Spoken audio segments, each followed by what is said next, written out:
আর তার আদালতের বিচার বড় কঠিন, সূক্ষ্ম থেকে সূক্ষ্ম, নিপুণ থেকে সুনিপুণ। আজ গোবিন্দ তো আমার বুঝে গেছে। অরিষ্ঠাসুর এবার সেই বৃষ ষাঁড়ের রূপ ধারণ করে একটু পর পর ওই গোমাতাদের ভিতরে ঢুকে গিয়ে একটু পর পর গিয়ে ওই কৃষ্ণকে একটা করে গুঁতো দিচ্ছে, একটু পর পর কৃষ্ণকে একটা করে গুঁতো দিচ্ছে। ভগবান কৃষ্ণ বলছে, আহা, এতদিন ধরে গরু চড়াই, কই আজ অব্দি তো কোনো গোমাতারা আমায় গুঁতো দেয় না। ওরে বোকা মূর্খ অসুর, তুই ভেবেছিলি যে আমি বুঝতে পারবো না, কিন্তু আমি তো বুঝতে পেরেছি, কারণ আমার গোমাতারা আমায় সন্তানের মতো ভালোবাসে, তারা আমায় গুঁতো। আমার গোবিন্দ বলছে, দে, আমাকে গুঁতো দিয়ে তোর যদি আনন্দ হয় তাহলে তুই আমাকে যত খুশি গুঁতো। অরিষ্ঠাসুর ওই গরুর মধ্যে থেকে থেকে ফাঁকে ফাঁকে গিয়ে কৃষ্ণকে একটা গুঁতো দিচ্ছে আর ফেলে দিচ্ছে।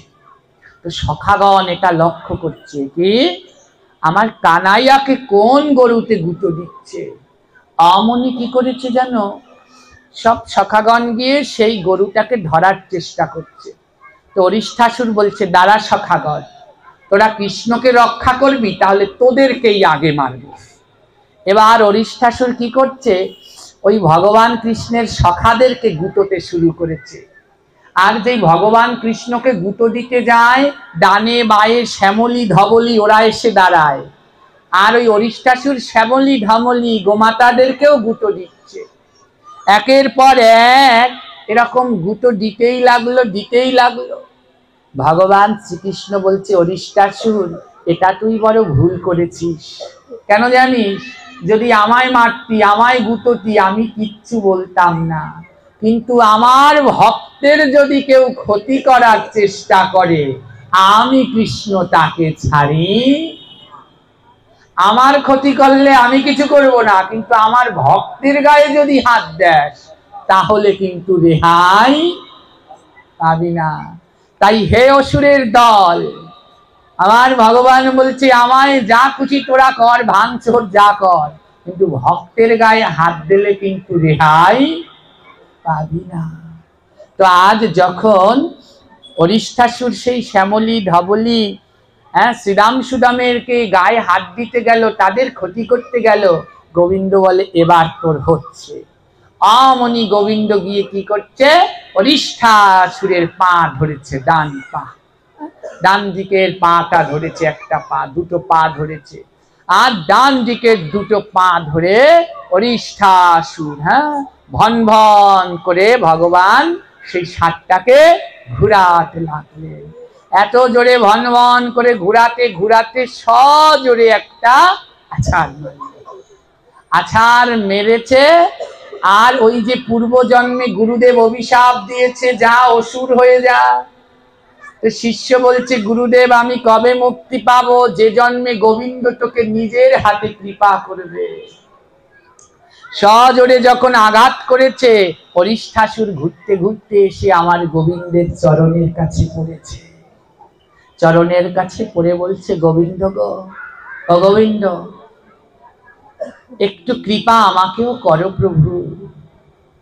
আমি অসুর হয়ে জন্মেছি, আমার মনের ভিতরে ভক্তি আসবে কোথা থেকে? আমি তো অসুর হয়ে জন্মেছি, তাই অসুর স্বভাব। কিন্তু হে নাথ, তুমি আমায় যেন চরণ ছাড়া করো না। গোবিন্দ বলে, অরিষ্ঠাসুর, তুমি শেষকালে হলেও বুঝতে পেরেছ, তাই তুমি আজ আমার কাছে যা চাইবে আমি তোমায় তাই বর প্রদান করব। অরিষ্ঠাসুর বলে, গোবিন্দ গো, চিরকাল কত জনার কতই অন্যায় কতই অনিষ্ট করেছি, তাই হে প্রভু, মরণ কালে আজ তোমার কাছে আমার প্রার্থনা, যেন তোমার চরণ তলে ঠাই পাই না। চরণ তলে ঠাই পাই না, তোমার চরণ তলে আমি ঠাই পাই না চরণে, ঠাই পাই না আমি আর কিছু চাই না করি, দেও দেও তোমার চরণ তরি, আর কিছু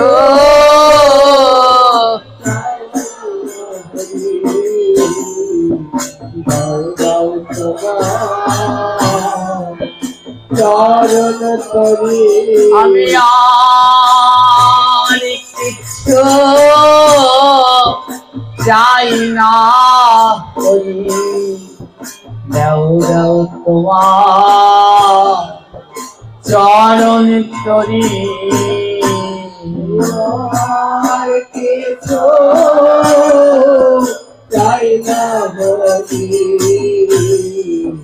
দাও দাও তোমার চরণ তরি, তোমার চরণ তলে একটু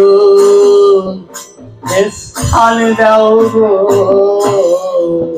চরণ তলে স্থান দাও গো, তোমার চরণ তলে একটু স্থান দাও গো, চরণ তলে স্থান দাও গো, যেন চরণ সেবায় রাখতে পারি, চরণ তলে একটু স্থান দাও গো,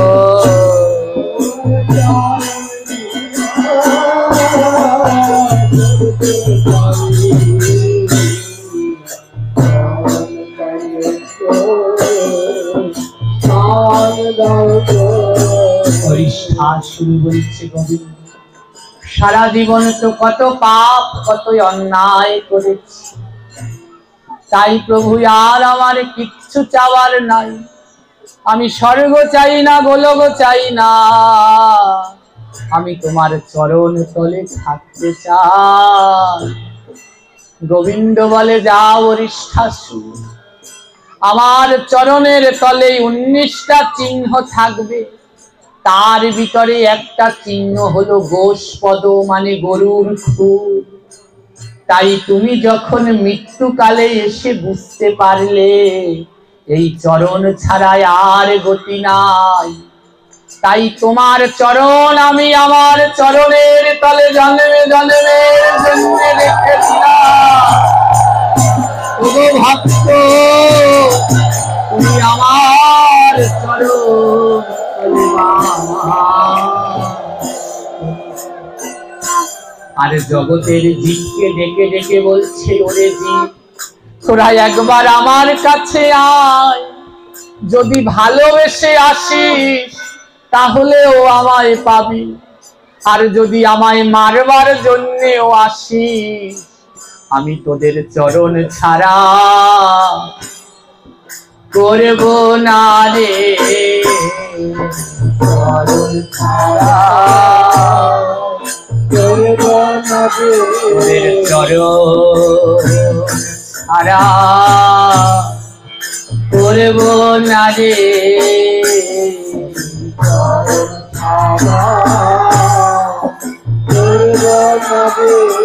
ভগবান বলছে ভালোবেসে আসলে তো পাবি, যদি ভালোবেসে নাও আসিস, এই হরিষ্ঠাসুর এসেছিল আমায় মারতে, কিন্তু তাও আমি তাকে চরণ ছাড়া করিনি, তার চরণ দুটো আমি আমার চরণের নিচে রেখে দিয়েছি।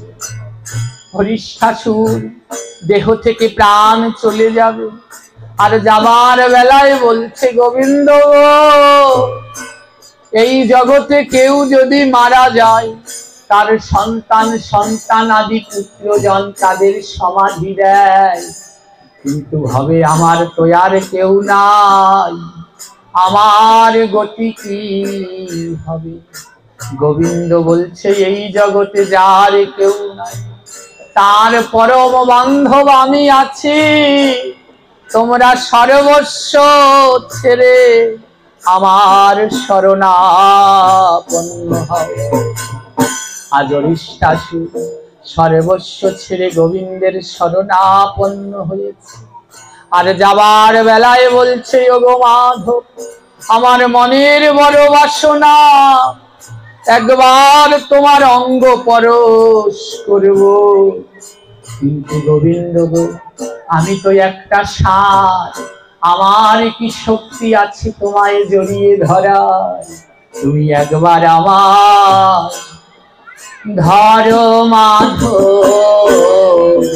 একবার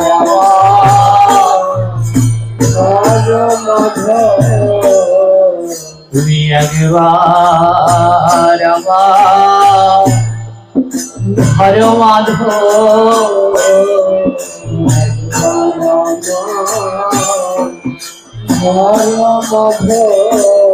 আমার তাপিত অঙ্গ শীতল করি, একবার তোমার পরশ করি। হরিবল হরিবল,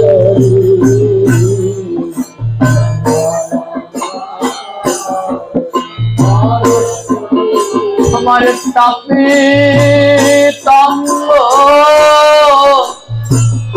শীতল করি, একবার ভক্তি পরশ করি।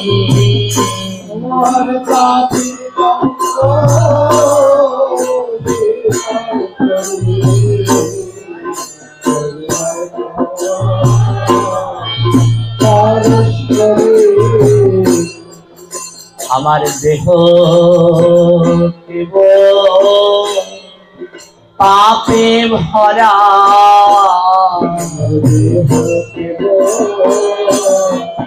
পাপে ভরা,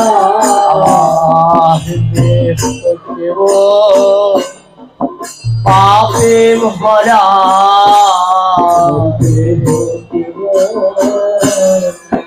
পাপে ভরা। একবার ভক্ত বুকে আয় না, পাপে ভরা, একবার ভক্ত বুকে আয় না,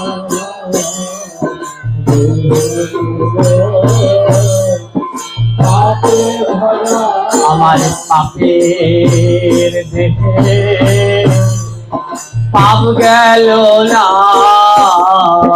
পাপের দেহে পাপ গেল না, আমার পাপের দেহে পাপ গেল না, পাপের দেহে আমার সবই দেখি চলে গেল, পাপের দেহে পাপ গেল না, সবই দেখে চলে গেল, পাপের দেহে পাপ গেল না। আহা, বয়স বাড়ার সাথে সাথে চোখের দৃষ্টি চলে গেছে, কাঁচা চুল থেকে সাদা হয়ে গেছে, গায়ের শক্তি কমে গেছে, সবই চলে গেছে এক এক করে। শুধু আমার এই দেহের পাপই গেল না। বলে এই দেহের পাপ কবে যাবে? বলে যেই দিন শুদ্ধ ভক্তের কৃপা হবে, যেই দিন শুদ্ধ ভক্ত আমার জন্য গোবিন্দের কাছে প্রার্থনা করবে, হে গোবিন্দ তুমি এই ভক্তকে একবার কৃপা করে। তাই হাস নয়নের জল ছেড়ে দিয়ে অরিষ্ঠাসুর আমার গোবিন্দের চরণ তলে দেহ ত্যাগ করলো। আরে গোবিন্দ আমার এত কৃপাল যে তার চরণে সমর্পণ করে। আমার গোবিন্দ তাকে বড় ভালোবাসে, যত্ন করে। তাই আজ বড় ভালোবেসে যত্ন করে অরিষ্ঠাসুরকে নিজের হাতে সমাধি দিলেন। আহা, কত ভাগ্য দেখো তো, নিজের হাতে গোবিন্দ আমার অরিষ্ঠাসুরকে সমাধি দিয়েছে। কিন্তু মন তো তার ভক্তের, দেহটা তো তার অসুরের। তাই গোবিন্দ যতবার সমাধি দেয় আর অরিষ্ঠাসুরের শিং দুটো ততবারই মাটি ঠেলে গজিয়ে গজিয়ে ওঠে। যতবার প্রভু আমার মাটি দেয় আর শিং দুটো ততবারই বেরিয়ে আসে। হ্যাঁ, তো অরিষ্ঠাসুরের সেই শিং থেকে দেখতে দেখতে হঠাৎ পরিণত হলো চিচিঙ্গা। চিচিঙ্গা চেনেন তো মায়েরা? কি বলে? রেখা। এই চিচিঙ্গা বা রেখা, অরিষ্ঠাসুরের সেই শিং থেকে সৃষ্টি হলো এই চিচিঙ্গা বা রেখা। ওই যে দেখবেন ওই চিচিঙ্গা বা রেখা গরুর শিংয়ের মতো দেখতে। তাই গোবিন্দ সেবায় ওর জন্য ওটা নিষেধ। হ্যাঁ, অরিষ্ঠাসুরের শিং থেকে ওই চিচিঙ্গার সৃষ্টি হয়। চেনো তো সবাই? ওটা কিন্তু গোবিন্দের ভোগে লাগে না। সাদা বেগুন, পুঁই শাক, লাল শাক, গাজর, তারপরে চিচিঙ্গা, জামির, এগুলো গোবিন্দ সেবায় লাগে না। তো ওই রেখা বা চিচিঙ্গা অরিষ্ঠাসুরের শিং থেকে সৃষ্টি হয়েছে। তাই দেখবেন এখন ওই গরুর শিংয়ের মতো ওগুলো মুড়িয়ে মুড়িয়ে আজ গোবিন্দ নিজের হাতে সমাধি দিয়েছে। আর এই দিকে চারদিকে বৃন্দাবনে রটে গেল কৃষ্ণ নাকি গোহত্যা করেছে, কৃষ্ণ নাকি গোহত্যা করেছে। তাই রাত্রিবেলায় গোবিন্দ আমার আজ বৃন্দাবনে গমন করেছে সখীদের সাথে মধুর রাসলীলা করবে বলে। প্রতিদিন যেমন করে গোবিন্দ আমার যায়, আজও তেমন করে গোবিন্দ আমার কত সুন্দর করে সেজে সখীদের সাথে রাসলীলা করবার জন্য গিয়েছে। আজ সখীগণ বলছে, ললিতা বলছে, শোন সখীগণ, আজ কৃষ্ণের সাথে অনেক রসিকতা করব। শুনেছি আজ গোষ্ঠে গিয়ে কানাই নাকি একটা গোকে হত্যা করেছে। তাই আজ আমরা কৃষ্ণের সাথে রসিকতা করব। যেই কৃষ্ণ রাত্রবেলায় সখীদের সাথে মধুর রাসলীলা করতে আসলেন, তখন যেই কৃষ্ণ সখীদের ছুতে গেলেন। আর সখীরা বলছে, তুমি ছুঁয়ো না কানাই, ছুঁয়ো না কানাই, ছুঁয়ো না কানাই,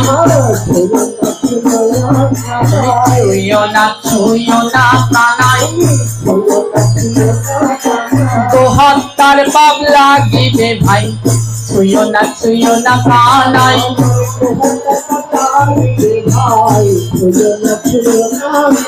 গোহত্যার পাপ লাগিবে ভাই, ছুঁয়ো না কানাই।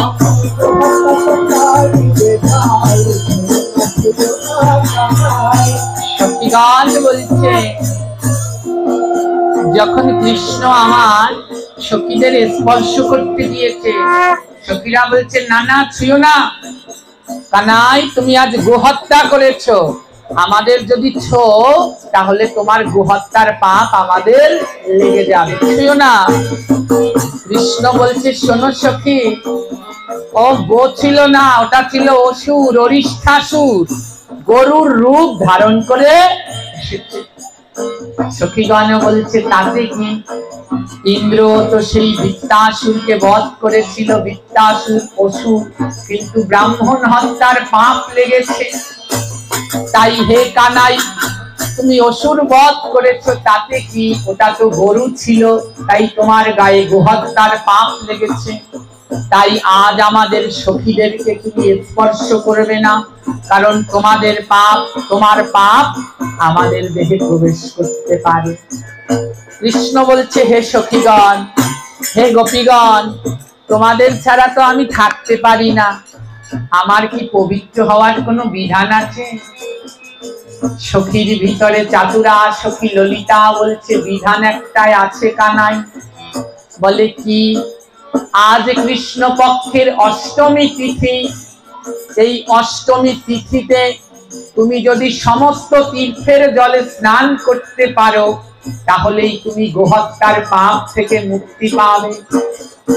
কৃষ্ণ বলে ও এই কথা, আমার সাথে চাতুরতা? ও সখীগণ, তোমরা আমায় এখনো চিনতে পারোনি যে আমি কে। আমার সাথে চাতুরতা করছো, আমার পরীক্ষা নিচ্ছ যে এক রাত্রের ভিতরে আমি সমস্ত তীর্থের জলে স্নান করতে পারি কিনা। আমার কৃষ্ণ তখন কি করিল? সজোরে ভূমিতে পদয়াঘাত করিল।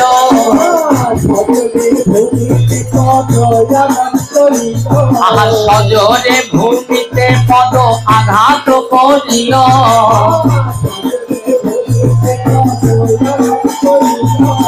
পদয়াঘাতে এক কুণ্ড সৃষ্টি হলো।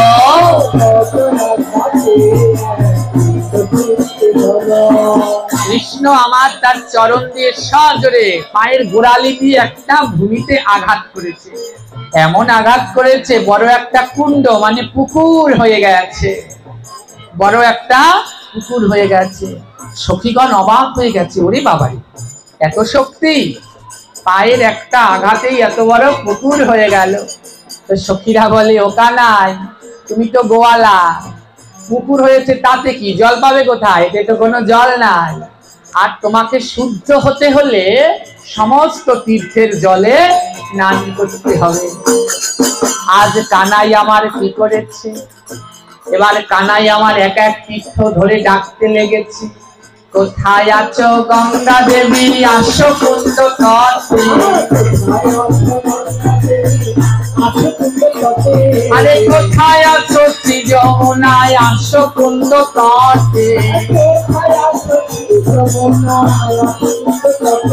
আরে কোথায় আছো পুষ্কর তীর্থ, আসো কুণ্ড তটে।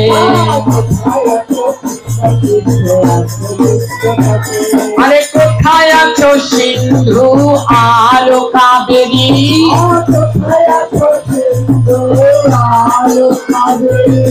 জলে পরিপূর্ণ কুণ্ড করো তাড়াতাড়ি।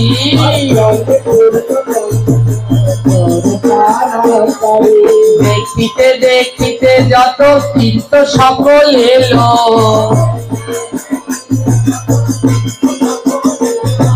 কৃষ্ণকে প্রণাম করিয়া কুণ্ডতে নামিল।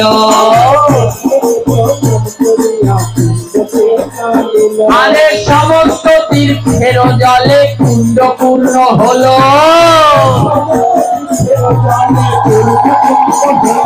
আরে প্রেমানন্দের সবাই একবার বলো।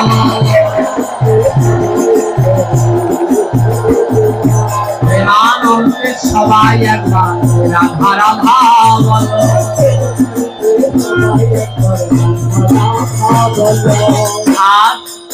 ভগবান কৃষ্ণ যেই ডাক দিয়েছে, কোথায় গঙ্গা যমুনা সরস্বতী নর্মদা সিন্ধু কাবেরী পুষ্কর, যত তীর্থকে ডাক দিয়েছে সবাই এসেছে। আর সবাই এসে কৃষ্ণকে প্রণাম করে সেই কুণ্ড, মা কুণ্ড মানে বুঝেন তো, কুণ্ড মানে কি? পুকুর। সেই বিশাল পুকুরের ভিতরে সব তীর্থরা এক এক করে নেমেছে।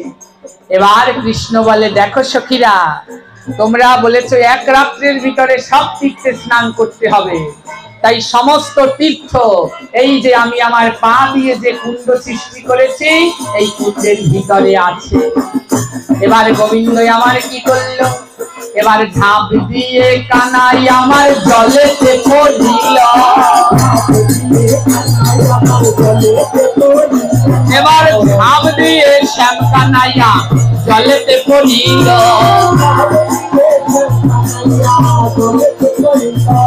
শ্যাম কুণ্ড তাহার নাম যে হইল। আরে ঝাঁপ দিয়া শ্যাম আমার কুণ্ডেতে পড়িল।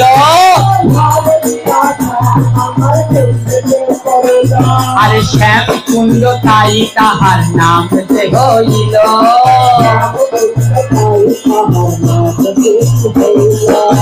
আজ সেই কুণ্ডের ভিতরে কৃষ্ণ ঝাঁপ দিয়ে, শ্যাম ঝাঁপ দিয়ে পরে স্নান করেছে, তাই সেই কুণ্ডের নাম হলো কি?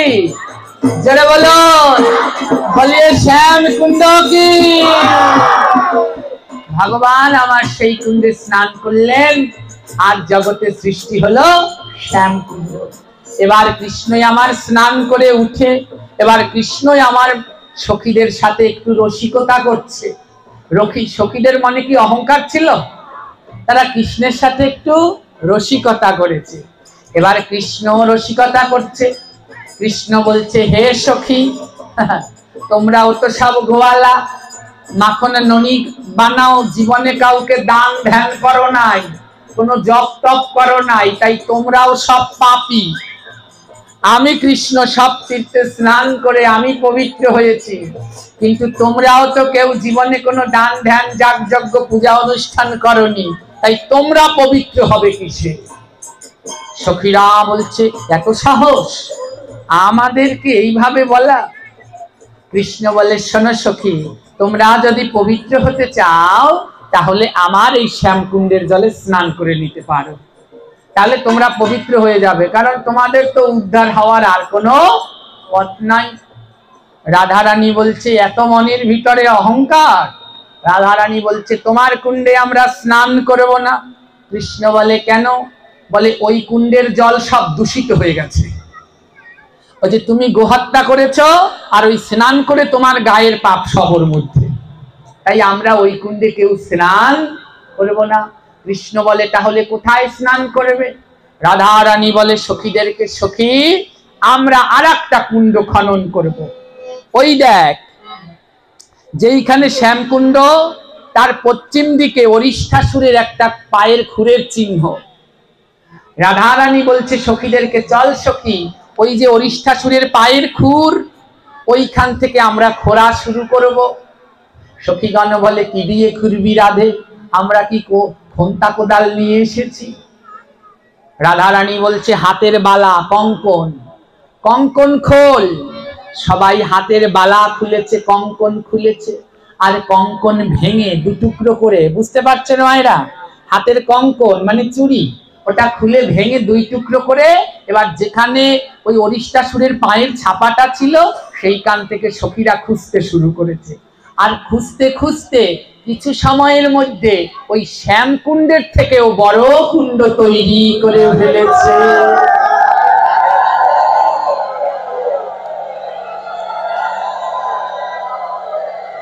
তাই কঙ্কন দ্বারা খুঁড়িল কুণ্ড, কঙ্কন কুণ্ড নাম হইল। রাধারানী সখীদের নিয়ে এই কঙ্কন দিয়ে কুণ্ড খনন করেছে বলে এর নাম হলো কঙ্কন কুণ্ড। রাধারানী বলে, এটার নাম কঙ্কন কুণ্ড রাখলাম। শ্যাম বলে, বাবা, তো কুণ্ড তো একটা খুঁড়লে জল পাবে কোথায়? সমস্ত তীর্থ তো আমার কুণ্ডের ভিতরে, তোমাদের কুণ্ডে তো কোনো জল নাই। কৃষ্ণ বলছে, শোনো, এখনো সময় আছে, যাও আমার কুণ্ডে স্নান করে আসো। রাধারানী বলছে, না, আমরা তোমার কুণ্ডে নামবো না। সখীদের বলছে, যাও সখী, কলস নিয়ে এসো। সবাই মিলে কলস আনলো। এবারে মানসী গঙ্গাতে গিয়া জল আনিল। আরে সেই জলে কঙ্কন কুণ্ডে ঢালিতে লাগিল।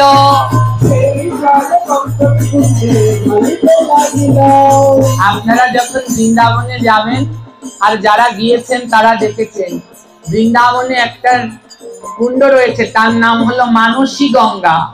যেই পুকুরের জল কোনো সময় ফুরায় না, এ হলো মানসী গঙ্গা, একটা কুণ্ড, কিন্তু গঙ্গার মতো তার জল কোনোদিন কমে না। তাই সখীরা বলছে, চল কলসে করে এনে ওই মানসী গঙ্গার জল এনে আমাদের কুণ্ড ভরবো। এবার রাধারানী পারে না, এমন কিছু আছে?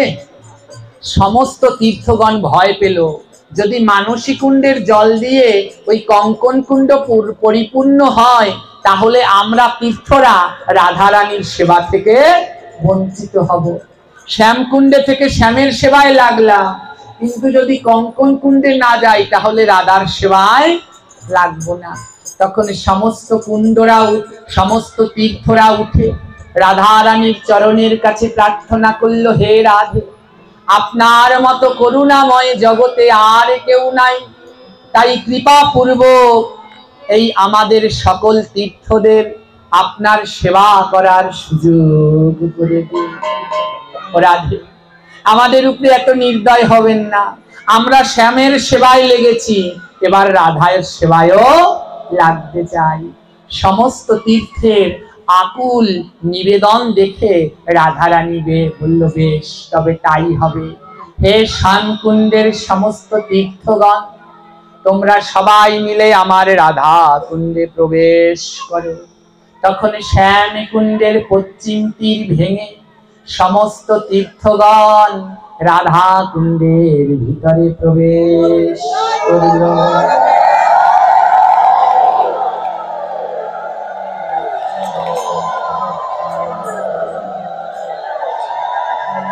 তখন শ্যামকুণ্ডে যত তীর্থ ছিল, ওই শ্যামকুণ্ডের তীর, দুটো কুণ্ড পাশাপাশি, অল্প একটু ব্যবধান, পাশাপাশি তীর ভেঙে শ্যামকুণ্ডের সমস্ত জল গিয়ে ওই কঙ্কন কুণ্ডের ভিতরে প্রবেশ করেছে। যেই কঙ্কন কুণ্ডের ভিতরে প্রবেশ করেছে, এবার সখীগণ বলছে, রাধা, তুমি না হলে এই কুণ্ড হতো না, তাই সবার আগে তুমি এই কুণ্ডে স্নান করো। তখন কি করলো? তখনই রাধা রানী ঝাঁপ দিয়া পড়িল, সখীগণে রাধা কুণ্ড বলে জয় দিল। আরে সখীগণ রাধা কুণ্ড বলে জয় দিল।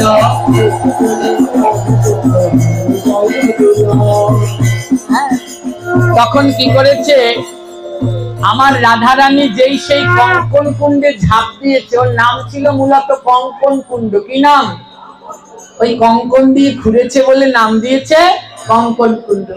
যেই রাধারানী প্রথম স্নান করলেন, তখন সখীগণ বলল, এখন থেকে এর নাম হলো রাধা কুণ্ড। হ্যাঁ, তাই ডান দিকে শ্যামকুণ্ড, বায়ে রাধা কুণ্ড। আরে ডান দিকে শ্যামকুণ্ড, বায়ে রাধা কুণ্ড। আরে ভক্তের চরণ তলে নোয়াইও মুন্ড। তোমরা ভক্তের চরণ তলে নোয়াইও মুন্ড।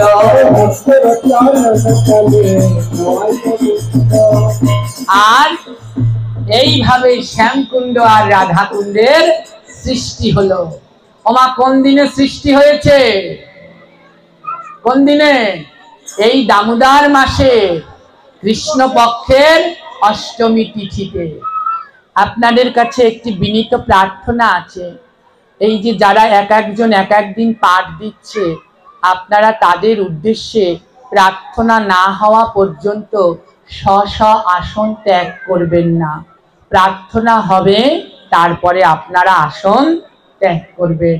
এটা সকলের কাছে আমার করজোড়ে নিবেদন। এইভাবে শ্যামকুণ্ড আর রাধাকুণ্ডের সৃষ্টি হলো। এই শ্যামকুণ্ড আর রাধাকুণ্ডের আবির্ভাব তিথি হলো আসছে 1431 সালে 7ই কার্তিক, বৃহস্পতিবার। ইংরেজির 2024 সালের 24 তারিখ বৃহস্পতিবার এই রাধাকুণ্ড এবং শ্যামকুণ্ডের আবির্ভাব তিথি। এই দিন মধ্যরাত্রে এই শ্যামকুণ্ড রাধাকুণ্ড আবির্ভূত হয়েছিল। তাই মধ্যরাত্রে এই শ্যামকুণ্ড রাধাকুণ্ডকে স্মরণ করে কেউ যদি যে কোনো জলাশয়ে স্নান করে, তার রাধাকুণ্ড শ্যামকুণ্ড স্নানের ফল নিতাই গৌর বলে লাভ হয়ে যায়। আজ আমার শ্যাম বলল, হে রাধে, আমি আশীর্বাদ করছি, আমি যে কুণ্ড খনন করছি, জগতে এই কুণ্ডের নাম এত প্রসিদ্ধ হবে না।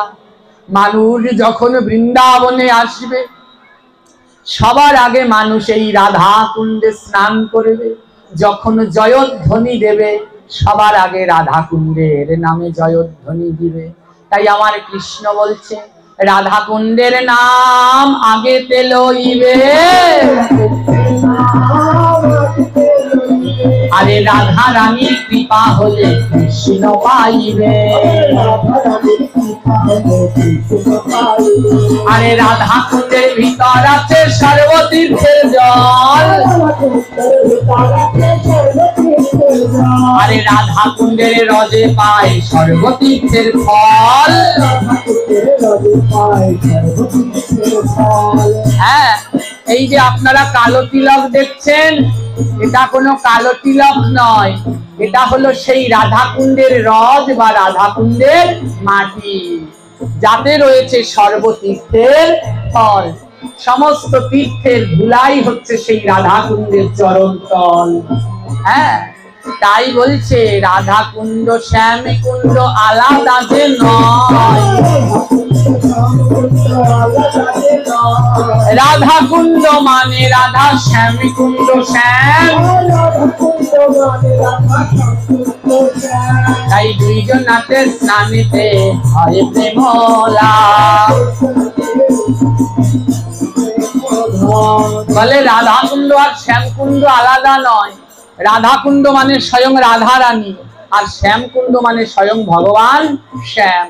জানেন, আজও গভীর রাত্রে এই রাধা কুণ্ড আর শ্যাম কুণ্ড ভাগ্যবান ব্রজবাসীরা দর্শন করেন। আজও বৃন্দাবনে গভীর রাত্রে শ্যাম কুণ্ড স্বয়ং কৃষ্ণ হয়ে যায়, আর রাধা কুণ্ড স্বয়ং রাধা হয়ে যায়। ওখানে কোনো জলাশয় থাকে না, শ্যামকুণ্ড শ্যাম হয়, রাধা কুণ্ড রাধা হয়, তারপরে তারা মধুর রাসলীলা করে। এখানে আমি আরো একটু বলে যাই, এই যে রাধা কুণ্ডের রথ, এই নিয়ে আমাদের সমাজে বিভিন্ন জন বিভিন্ন কিছু বলে। অনেকে বলে ভক্তদের ভিতরে ছোট বড় তুলনা করে, যে যারা মাছ মাংস খায় তারা কালো তিলক দিতে পারবে না, এই রকম বলে। কিন্তু এটা সম্পূর্ণ ভুল ধারণা। ভগবানের চরণ ধুলা সবার জন্য সমান, ওটা দিলে কোনোদিন পাপ হয় না, বরং পাপ থাকলে পাপ যায়। তাই সবাই এই রাধা কুণ্ডের রথ ধারণ করতে পারেন, এতে কোনো সমস্যা নেই। আর এই বৃন্দাবনের ধুলা এর থেকে পরম পবিত্র বস্তু জগৎ সংসারে আর কিছু নেই। হ্যাঁ, যার মনের যেটা ইচ্ছে সাদা তিলক করুন, এটা দ্বারকার, এটা হলো গোপীতালাপের মাটি রথ, আর এই কালোটা হলো বৃন্দাবনের রথ। কিন্তু এই নিয়ে যে মানুষ ওই যে টোল টিটকানি দেয়, এটা মহা অপরাধ, এটা করা ঠিক না। তাই আজও গভীর রাত্রে শ্যামকুণ্ড রাধা কুণ্ড এইভাবে প্রকটিত হয়েছিলেন এই গোপাষ্টমীর দিন। তো আপনারা সবাই এই গোপাষ্টমীর দিন এই রাত্র 12টার পর ফুল, তুলসী, দুর্বাতি, লাটক চাল এই নিয়ে পুকুরে গিয়ে বা নদীতে, খালে, সাগরে গিয়ে আপনারা রাধা কুণ্ড শ্যামকুণ্ডকে স্নান প্রণাম করবেন। প্রণাম মন্ত্র আছে, যদি কারো লাগে প্রণাম মন্ত্র আমার কাছ থেকে নিয়ে যাবেন, সেই প্রণাম মন্ত্র পাঠ করবেন। যদি প্রণাম মন্ত্র না পারেন, শুধু বলবেন জয় রাধে জয় শ্যাম, রাধে শ্যাম, রাধে শ্যাম, এই বলে রাধা কুণ্ড শ্যাম কুণ্ডকে প্রণাম করে, কৃষ্ণকে প্রণাম জানিয়ে তারপরে সেইখানে স্নান করবেন। প্রথম ডুব দিবেন রাধা কুণ্ডকে কেন্দ্র করে, দ্বিতীয় ডুব দিবেন শ্যাম কুণ্ডকে কেন্দ্র করে। তাই রাধা রানী ভগবান কৃষ্ণ বলছে, রাধা কুণ্ডে যেই জনা করে যত স্নান, সম পরিমাণে তারে প্রেম করি দান।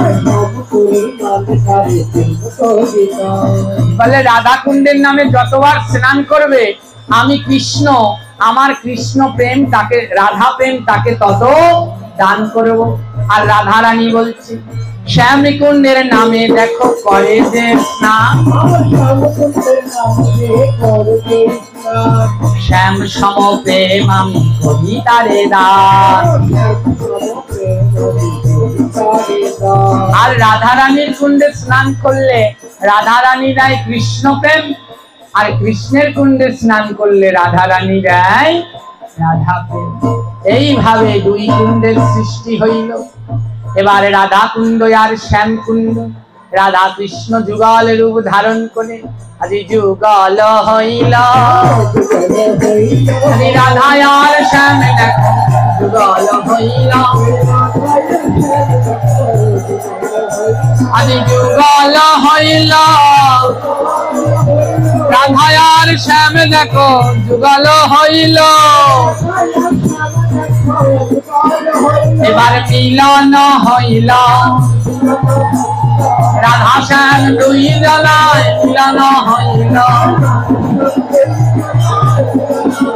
আরে রাধা কুণ্ড শ্যাম কুণ্ডের সৃষ্টি যে হইল। এবার সবাই মিলে নিতাই গৌর হরি হরি বলা। জয় রাধে জয় রাধে জয় জয় শ্যাম। জয় রাধে জয় রাধে জয় জয় শ্যাম।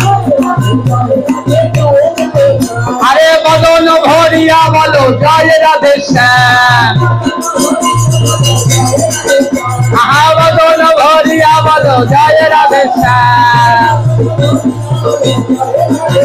আহা বদন ভরিয়া বলো জয় রাধে শ্যাম। বদন ভরিয়া বলো, বদন ভরিয়া বলো জয় রাধে শ্যাম। বদন ভরিয়া বলো জয় রাধে।